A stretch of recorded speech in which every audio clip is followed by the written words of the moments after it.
Katia, and you're listening to Half Moon, where we have our ears to the concrete. Today, we are chatting with two-time Grammy nominee, producer, songwriter. Now I know he's also a IT tech, comedian. Whatever you need, call ATL Jacob. What's good? What's good, TT? What's good? How you feeling? I that nickname. I like that. I'll take it. Good. Is this your first time in New York? Uh-uh. How many times have you been here? How many times you been? A lot. I like that. You just here hanging out. How are you feeling the vibe? You enjoying the people? They cool. I tell them what nigga have it. They cool. Tell us about that. So you called an Uber to get here. And he ran over my foot. Did he really?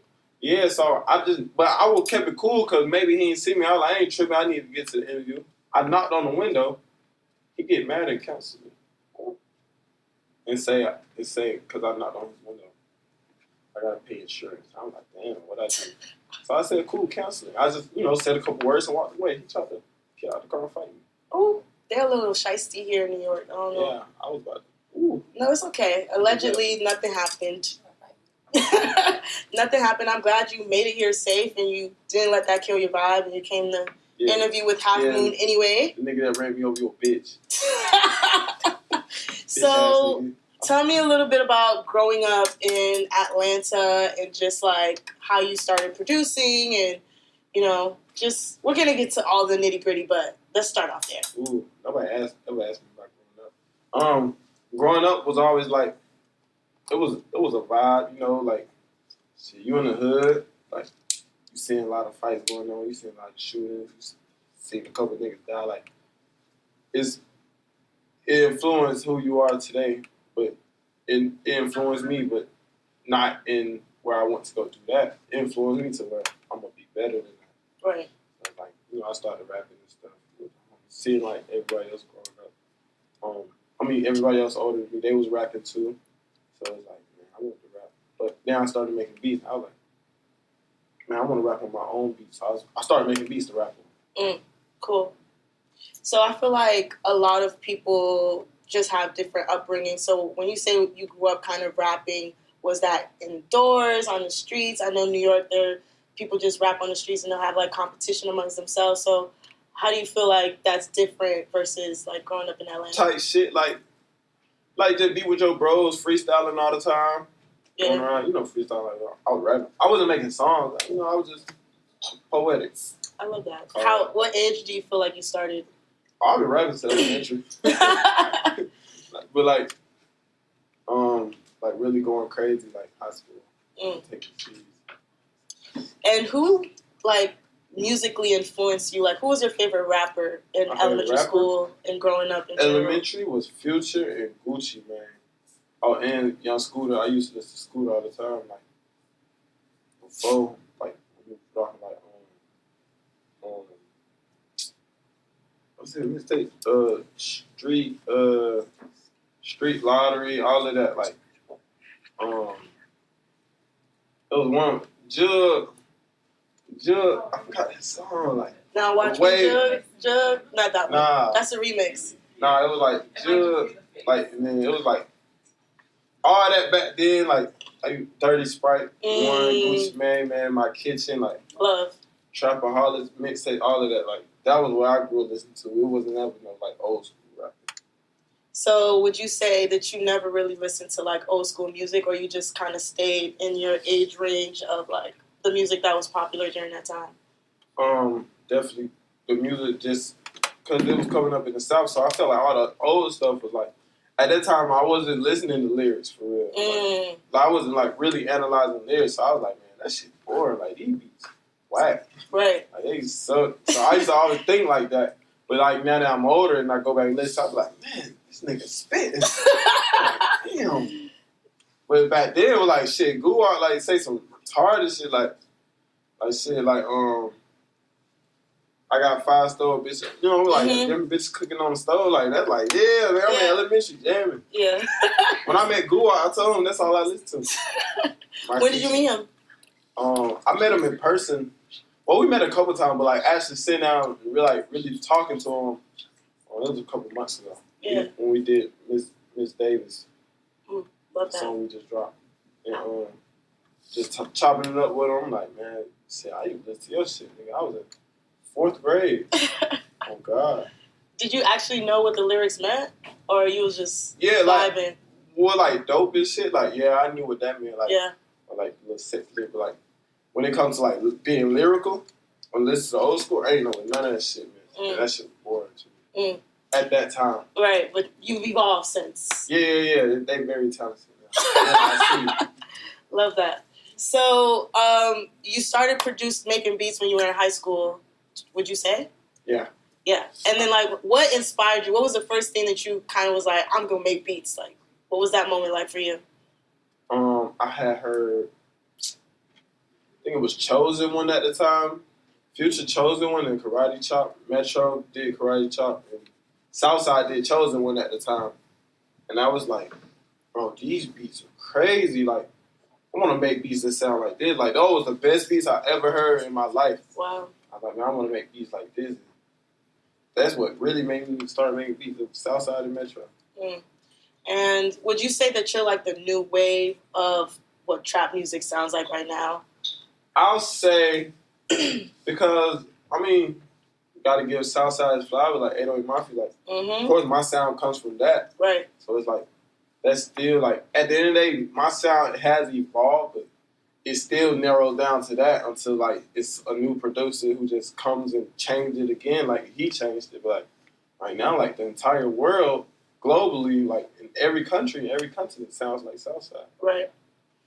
And you started playing the drums when you were in high school too, right? Did you play an instrument? I play alto sax, snare drum, bass drum. You still play? I can get back into it though, no problem. Do you feel like that set the foundation for like producing now? Or does it help at all? Yeah, because it's music. Shit need to build up. You know what needs to. It's about the feeling now. So you being in band and like how dramatic it was, like that gives you that sense of like making real music. Yeah. Instead of just making a beat. Yeah. Producing records. So now you take that same stuff you learned in band, just sing your band directly door. How can you put that into the music now with lyrics and stuff? Treat it the same. So you basically helped Future with his, not helped, but helped produce Future's sound and his latest album, I Never Liked You. And you were just at the BET Awards watching Tems win the first being the first person in our culture to like win the first international artist award. How does that make you feel, and what impact do you feel like that's made on the culture?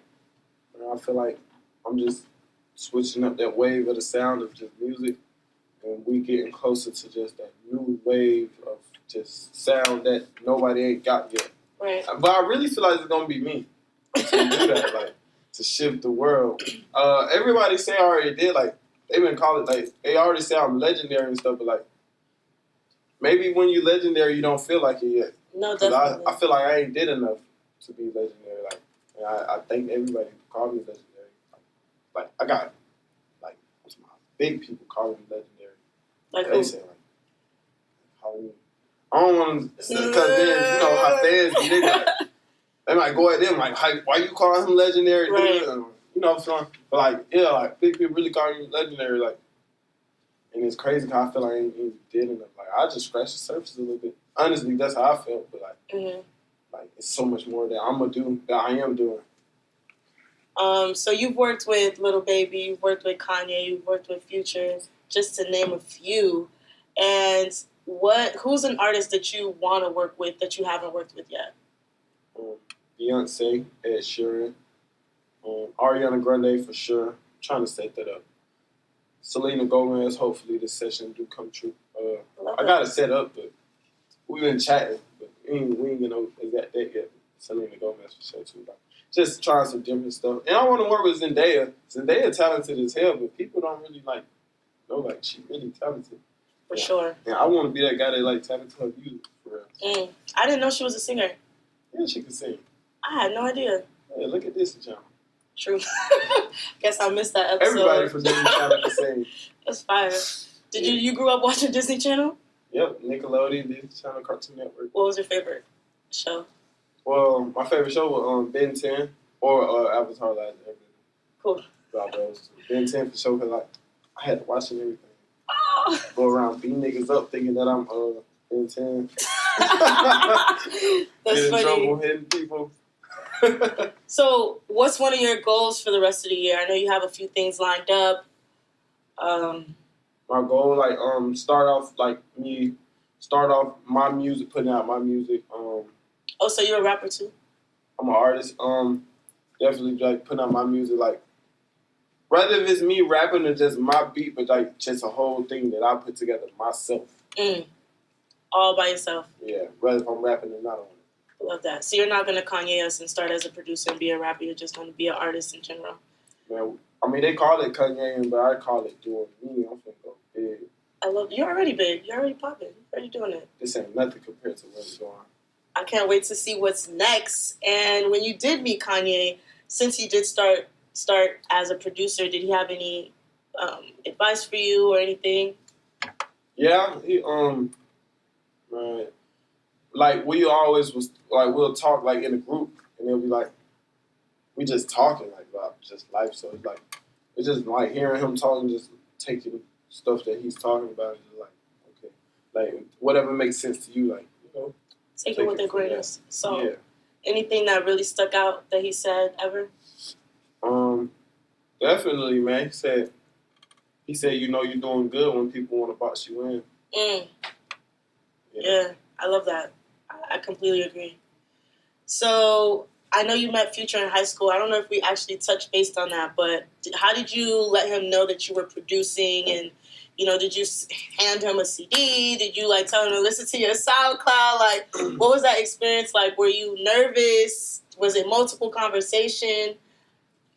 Funny story. I think I said this a long time ago. Like, one interview ever. Okay, so this is the second one, y'all.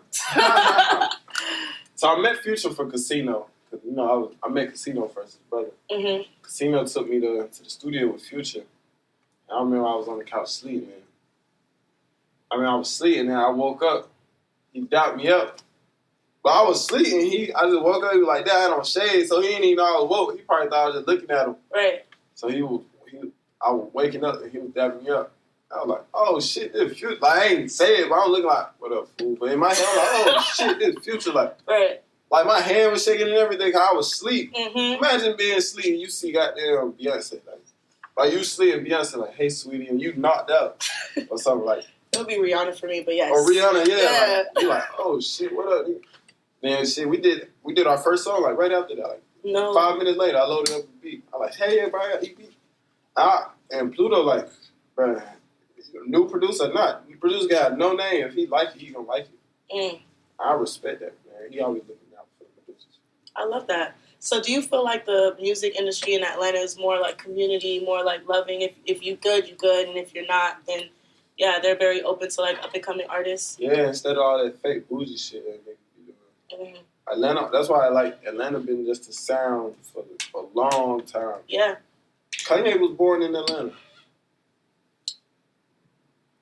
I'm like, is that true? I thought he was from Chicago. Yeah, he's from Chicago. He grew up in Chicago. He was born in Atlanta. Okay, dope. I didn't know that. Fun fact of today, yo. I guess I skipped that part of the documentary. But he's still from Chicago because he was raised there. That's like, well, I was born in Atlanta. But say if I was born in New York but raised in Atlanta, like, I'm going to claim Atlanta because that's where I was raised there. Yeah, I feel you. I understand what you're saying. I just really didn't know that. And you got that from speaking to him, or you...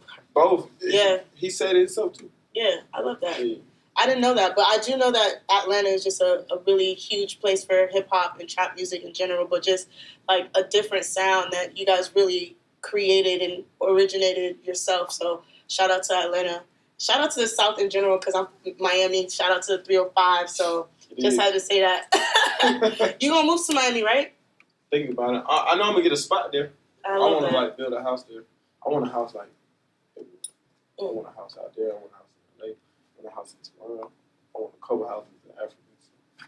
A lot more work to do. Yeah, definitely. Get this money, get in your bag. Yeah.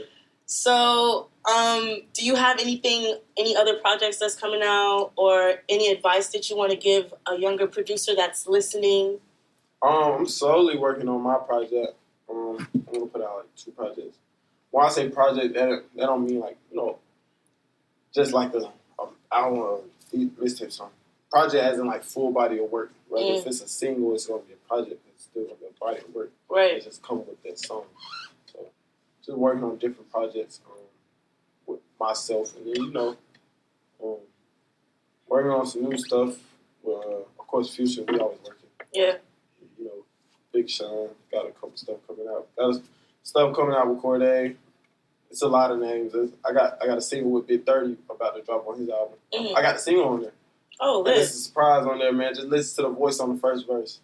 Ooh, is that a little secret you dropping? I like that. That's fire. And so what would you say to any... I kind of want to go back to the Future story. So you jumped in the studio that same day. Y'all made a song, and then y'all just became best, like, cool friends. Nah, you had to build after that because it's still, like, building trust. You got a superstar, and then you got a nigga who coming straight from the hood. Like, shit. In his mindset, he might be thinking...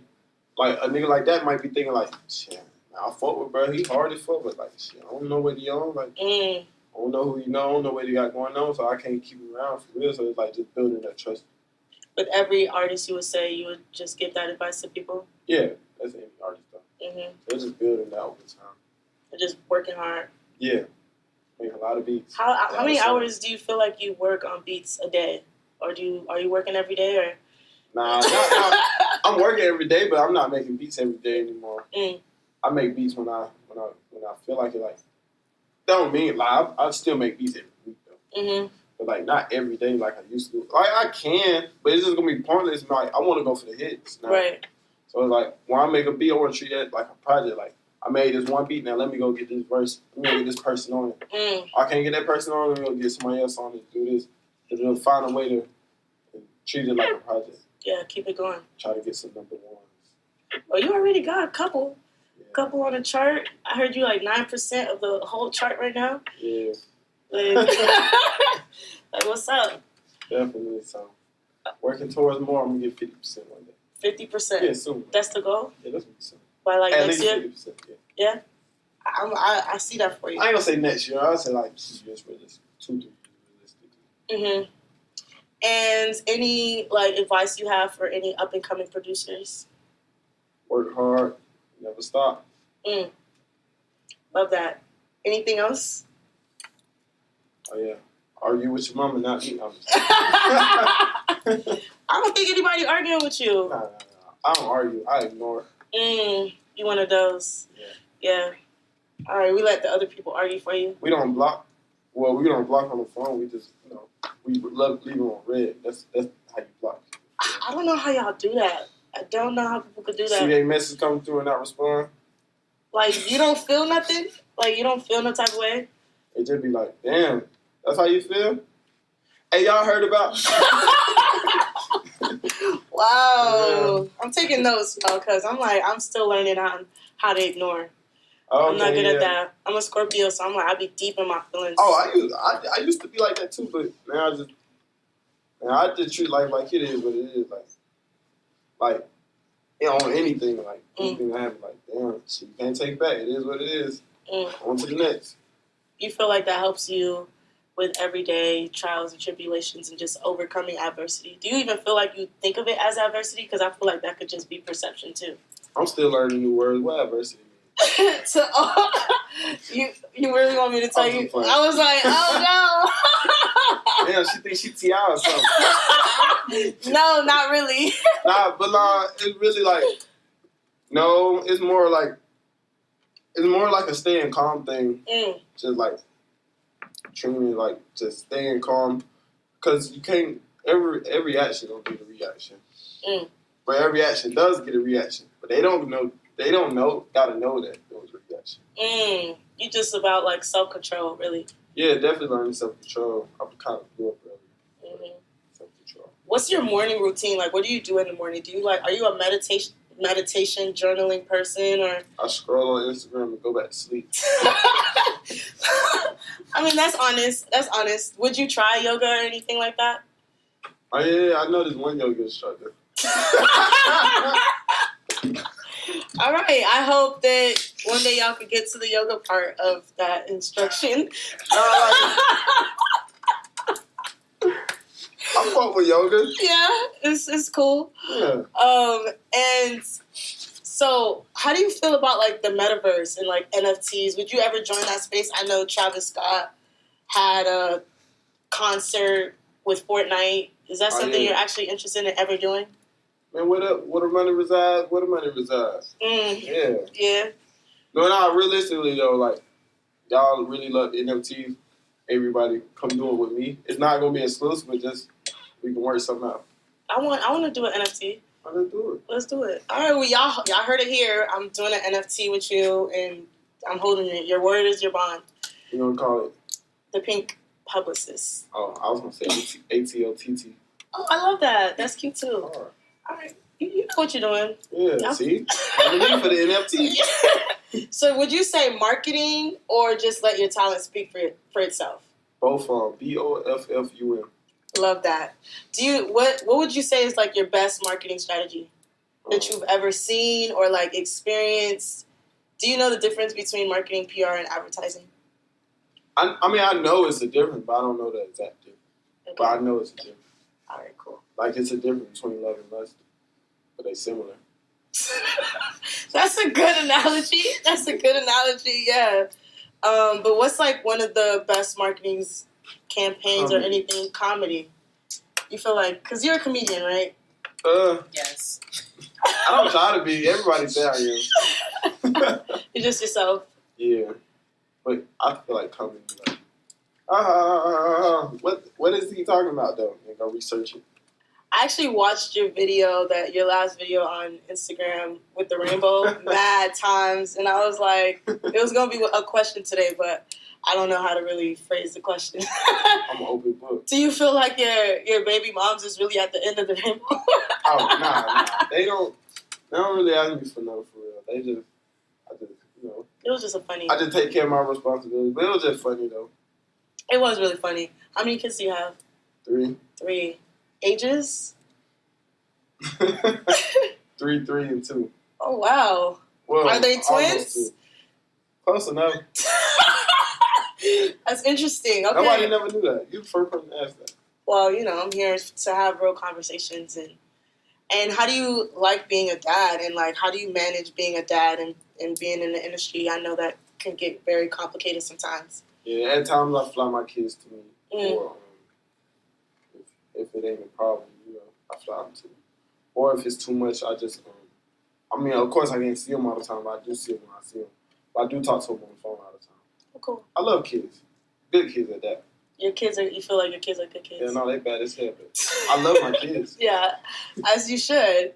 So you grew up with your mom in the east part of Atlanta? South. Mm-hmm. And what's the difference between, like, the east and the south, would you say, or, like... Like, the south side, they a little ratchet, but they fake bougie. The east side, they ratchet as fuck. No, the west side, they, like, just... No offense to, like, my west side partners. Like, yeah. The west side, like, a lot of them folks just, like, fucked up. They're, like, grimy as hell, like, dirty, like, fucked up, like... Wow. North side, man, they none of them ones who can be bougie. So I'm like, I would be on the north side. I'll be like fake, you know, hood ratchet, but a little cute. Yeah. South side like ratchet, but they got like some style. Yeah, sounds like me. Sounds like Miami. East side, like they just ratchet, like whatever goes, but then we got our bread. The west side, they just straight from over there. Do you have siblings? How many? It's 6 of us in total. I'm the youngest boy. Really? Yeah. And y'all all grew up together? Yeah, same house like that. Oh, awesome. In the same household? You didn't expect that. No, I didn't. Wow, so your parents are still together? Hell no. Oh. I thought it was about to be a beautiful black love story, y'all. It's still maybe, though. It's still maybe. Nah, I'll be making little jokes. All right. I'll be like, Mom, your boyfriend called me. I'm like, Dad, not my nigga. That's wonderful that they still kind of like, you could still joke around and there's no crazy beef. Oh, yeah. You know, everybody got beef in their family. A little bit. It's love just... that, And how does your mom feel about being a producer? I mean, she loved it. She very supportive. Really? Yeah. It always has been. Yeah, at first she was like, she just thought it was my little hobby. She thought it was a phase. She thought you was going to grow out of it. Yeah, I was like, I really like music. Mm. I didn't really look at it about the money. It was just having fun.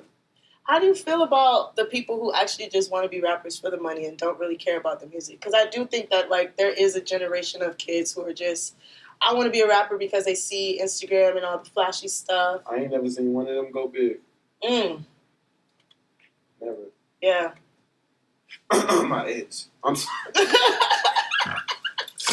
Cut that out. I'm just playing. We really can't cut nothing out. I'm like, you gotta cut that out. It's all right. I'm just talking shit. It's all right. It's okay. All love. It's all love. Don't take it offensive. She'll forgive you. She'll be all right. Nah, she good. I'm just talking shit. I mean, nobody knows who you're actually speaking about. So. I know, so that's... So you're in the clear. You're in the clear. Funny. It wasn't funny, though. It was funny. But why? You think it's just because they're in it for the wrong reasons? Yeah. No comment. Well, not specifically with that. Oh, the people? Oh, okay. We switched over. Like they just not... When you're not passionate about something, you will never make it far. But once you're really passionate about something, like, you're going to go crazy. Like, How'd you know you were passionate about music? Because I didn't care about the money. I learned it, but it was crazy. I learned the business side on my own. Like, I never had a manager before. Wow. Like, ever. Like, not even for 5 minutes. So it's like, I did all my own research. I was reading contracts. Of course, I had my lawyer to read deeper in the contract, but I'm reading contracts, doing research on the contracts, learning what this is in the contracts and stuff. And I just learned, like, what I want out of my deals and stuff. That's what separates me from a lot of producers. Like, a lot of producers don't have, a lot of big producers I know don't have, well, I ain't gonna say a lot. A couple big producers I know don't have managers. But, like, I feel like I did a great job to not have a manager. You really did. I thought this whole time you had management. And so what were you reading besides the contracts that really informed you in the business world? Just learning, like, just reading, like, just learning stuff like how to enter my stuff, like, what is it called? Administrate all your songs and stuff, just learning that. Registering stuff before the artist register it. Oh, true. Yeah, because when you ain't got no management, they'll forget to put you on there for real. So I register the whole song, take all the percentage, and then make the rapper got to come to me like, hey, because when you register the song first, they got to come to you like, hey, we need our percentage. Right. Then we'll do it like that. Oh, you smart. So You putting people on. Little game. Little game. It's a little free game for y'all. You producers register the song before the artist put it out. Or the day it come out, register the song. Is that give yourself the whole percentage. Is that like a form of intellectual property in the music industry? Because I know intellectual property is more about, like, claiming your copyright for something that you created, even if we all do already have it once it's created. This is more like the administrative side. Yeah. Yeah. That's cool. And you just knew to do that. You just looked it up and that's all. Yeah, just doing research learning. Yeah, I love that. Google is y'all best friends, y'all. Y'all can learn a lot from Google. Thanks. Well, YouTube. Also, this will be on YouTube, so check it out. But thanks so much for joining us. I feel like this was like a really cool conversation. It was a pleasure. Thanks for having me. Yeah. All right. Nice. Fuck yeah. Can I get a shot, y'all? Fuck yeah, Paul. Yeah. Let's do it. Wait, you Paul? I'm Paul.